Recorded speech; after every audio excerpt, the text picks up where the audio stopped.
크리스마스의 불빛이 꺼지고 한 해가 마무리될 때가 다가오는 이맘때 우리는 유독 조급해집니다.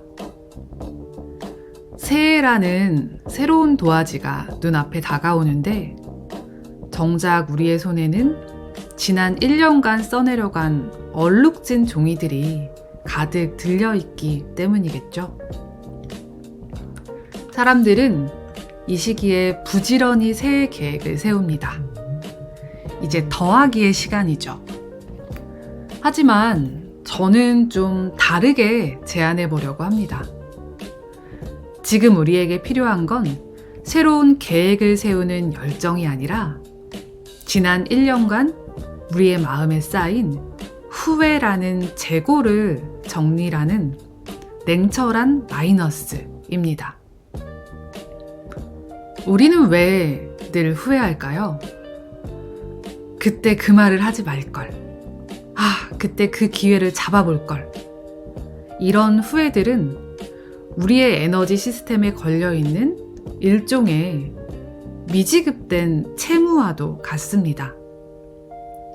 이 부채를 탕감하지 않고 새해로 넘어간다면 우리는 내년에도 과거라는 무거운 가방을 짊어지고 걷게 될 겁니다. 오늘 저는 우리의 그 가방을 열어보려 합니다. 그 안의 후회들이 정말 우리의 인생에 필요한 경험 데이터인지 아니면 우리의 걸음을 늦추는 감정 쓰레기인지 함께 분류해 보도록 할게요. 영화 어바웃 타임 속에는 시간을 되돌리는 아주 특별한 능력을 가진 한 남자가 나옵니다. 바로 주인공 팀인데요. 그는 실수를 만회하고 싶을 때마다 어두운 옷장 속으로 들어가서 주먹을 꽉 쥡니다. 그러면 과거로 돌아가서 모든 상황을 완벽하게 수정할 수가 있죠. 처음에 팀은 이 능력을 썸을 타던 이성이나 연인으로 발전할 때, 그리고 친구의 실수를 막아주는데 종종 사용하기도 합니다. 굉장히 사소한 실수까지 계속 수정을 거듭하면서 마치 인생의 모든 구멍을 메워버릴 수 있는 마법처럼 이용합니다. 하지만 영화의 끝에서 팀은 아주 의외의 선택을 하게 되는데요. 더 이상 과거로 돌아가지 않겠다고 선언하는 겁니다. 시간을 되돌릴 능력이 있음에도 불구하고 팀은 그냥 오늘을 있는 그대로 살아가는 선택을 합니다. 왜일까요? 팀은 왜 더 이상 시간여행을 사용하지 않았을까요? 팀은 마침내 깨닫게 됩니다. 우리를 성장시키는 것은 완벽하게 수정된 과거가 아니라 불완전했던 과거를 대하는 현재의 나의 태도라는 것을요. 그가 마지막에 얻은 진짜 능력은 시간을 되돌리는 기술이 아니었습니다. 긴장과 실수, 후회로 가득했던 평범한 하루를 다시 살면서 그 안에서 보지 못했던 아름다움을 찾아내는 또 다른 시선이었습니다. 우리가 지금 느끼는 후회는 우리가 시간을 되돌릴 수 없다는 사실에서 오는 고통이기도 합니다. 하지만 팀은 영화의 마지막에 이르러 이렇게 이야기하는데요. 인생은 모두가 함께하는 시간여행이다. 우리가 할 수 있는 건 최선을 다해서 이 멋진 여행을 만끽하는 것뿐이다. 우리의 2025년이 완벽하지 않았던 이유는 우리가 부족해서가 아닙니다. 그것이 원래 인생이라는 여행의 속성이기 때문입니다. 심리학적으로 후회에는 두 가지 종류가 있습니다.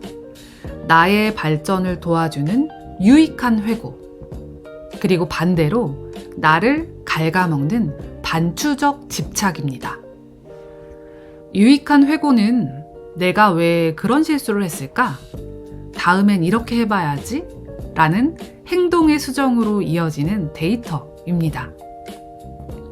하지만 반추적 집착은 나는 왜 그 모양일까? 라는 자학의 루프에 갇히는 악성 코드입니다. 그래서 저는 오늘 제안을 하나 해보려고 하는데요. 여러분들의 마음속에 있는 후회들의 유통기한을 한번 확인해 보시겠어요? 그 일이 일어난 지 이미 6개월이 지났나요?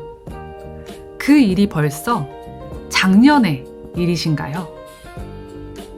그 실수로 인해서 여러분이 배운 점이 하나라도 있었나요? 만약에 그렇다면 그 후회의 유효기간은 이미 끝났습니다. 이제 그 데이터는 경험이라는 폴더로 옮기시고 원본은 삭제해야 할 시간입니다. 후회를 계속 쥐고 있는 것은 인생에 대한 명백한 직무유기입니다. 과거의 나를 처벌하느라 현재의 나를 방치하고 있기 때문입니다. 우리의 2025년 리포트에는요, 실패라는 단어만 있는 것은 아닙니다. 그 실패를 뚫고 12월 말까지 버텨온 생존이라는 위대한 기록 역시 함께 존재하고 있습니다. 왜 이 빛나는 기록은 외면한 채 오직 오답문항에만 매달려 계신가요? 이제 연말에 재고 정리를 시작해 볼게요. 제가 제안하는 방식은 감정의 재무제표를 작성해 보는 건데요.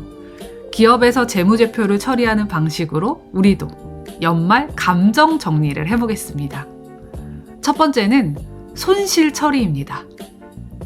도저히 내 손으로 바꿀 수 없는 과거의 일들, 그리고 나에게 너무나도 무례했던 사람들과의 인연, 그리고 이미 나를 떠나가 버린 기회들, 이들을 손실로 확정짓고 우리의 장부에서 지워버리세요. 잠깐 떠올려 보거나 생각할 시간이 필요하신가요? 그렇다면 영상을 잠시 멈춤하신 후에 충분히 생각해 보시고 메모장에 적어 보시기 바랄게요. 아깝다고 붙들고 있을수록 당신의 내년의 에너지, 자본금만 더 깎아먹을 뿐입니다. 두 번째는 자산 분류입니다. 오래 겪은 상처 중에서 여러분을 단단하게 만들었던 것이 무엇인지 기억해 보세요. 나는 그때 그 일로 인해서 이제는 그런 사람들을 좀 거를 줄 알게 되었어. 혹은 나는 이런 상황에서 유독 약해지는 사람이니까 조금은 더 조심해야겠다 라는 통찰들이 있으셨을 겁니다. 이런 경험들은 내년에 여러분을 지켜줄 강력한 자산입니다. 그래서 그 경험들을 떠올려 나의 자산을 더욱 단단하게 붙잡으시기 바랍니다. 세 번째는 훈장 수여입니다. 거창한 성공이 아니어도 좋습니다. 매일 아침 회사에 출근하는 것, 누군가의 비난에도 무너지지 않은 것, 이 영상을 듣고 있는 이 순간까지 여러분을 포기하지 않은 것, 이 모든 것들에 대해서 잘 생존했다, 정말 잘했다, 셀프로 생존 훈장을 수여하시기 바랄게요. 영화 어바웃 타임에서 팀은 마지막 장면에 더 이상 시간 여행을 통해서 아무것도 바꾸지 않습니다. 대신 마주치는 모든 사람에게 웃어주고 내가 매일 걸어다니는 풍경을 온전히 느끼고 지나가던 지하철역의 연주자에게도 눈을 맞추며 걸어갑니다. 우리도 마찬가지입니다. 2025년의 마지막 며칠을 과거를 고치려는 후회로 쓰지 마시기 바래요. 대신 그때의 나를 용서하고 지금의 나를 안아주는 시간으로 재배치하셨으면 좋겠습니다. 영상을 다 들으시고 나면 눈을 감고 크게 숨을 내쉬면서 천천히 호흡해 보시기 바랄게요. 그 호흡과 함께 여러분이 짊어지고 있던 2025년도에 무거운 짐들이 빠져나간다고 상상해 보세요. 새해에는 다 잘 잘 될 겁니다 라는 책임 없는 위로를 던지지는 않을게요. 다만 이것만은 확신합니다. 과거의 짐을 잘 덜어낸 사람만이 내년이라는 새로운 영토에서 더 멀리, 더 가볍게 달릴 수 있다는 사실이요. 여러분은 올해 정말 최선을 다해 여행했습니다. 때론 길을 잃기도 했고 소중한 것을 잃어버리기도 했겠죠. 하지만 그 모든 우여곡절이 지금의 나라는 깊이 있는 서사를 만들었습니다. 후회라는 가방을 비우고 그 자리에 나 자신에 대한 신뢰를 한 줌 채워 넣으세요. 우리는 충분히 그럴 자격이 있습니다. 이제 2025년이라는 낡은 버전에서 로그아웃 하시고요. 가벼워진 마음으로 2026년을 맞이할 준비를 하시기 바랍니다. 오늘의 감정 재배치는 여기까지입니다.